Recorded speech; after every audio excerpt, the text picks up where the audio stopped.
Oscar Mirambo atakuwa anaongoza kuvalisha medali na wanaoanza hapo ni waamuzi.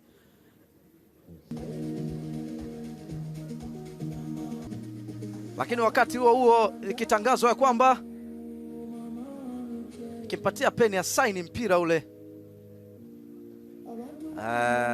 Ndio waamuzi ambao wameshiriki kwenye mchezo huu.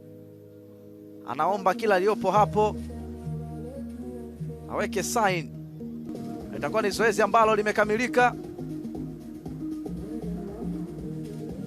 kwa upande wa waamuzi ambao wanapata picha ya pamoja na picha ya kumbukumbu ya kuonyesha kwamba walishiriki na wakachezesha mchezo.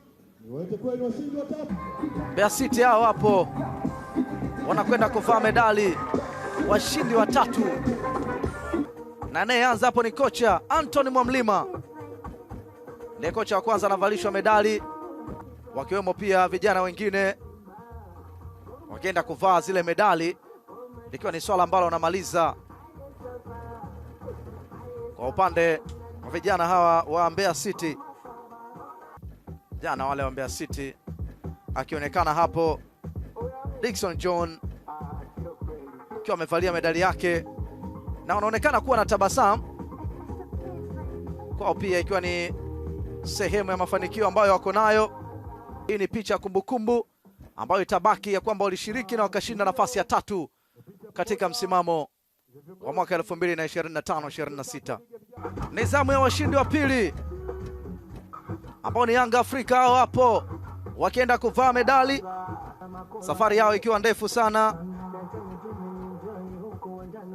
na ni safari ambayo walianza kwa kupoteza mabao 2-1 dhidi ya Mtibwa Sugar. Baadaye mchezo uliofuata walishinda 1-0 dhidi ya Mashujaa FC, kisha wakaifumua Mbeya City mabao 2-0. Mchezo wa hatua ya nusu fainali walikutana dhidi ya JKT Tanzania na wakapoteza, wakashinda mabao 2-0. Lakini leo wamedondoka kwenye mchezo wa fainali.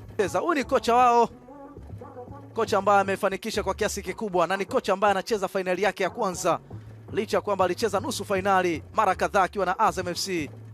Wakimaliza namna hiyo, Yanga Afrika washindi wa pili wa ligi kuu ya kandanda Tanzania bara kwa upande wa vijana umri wa miaka 20.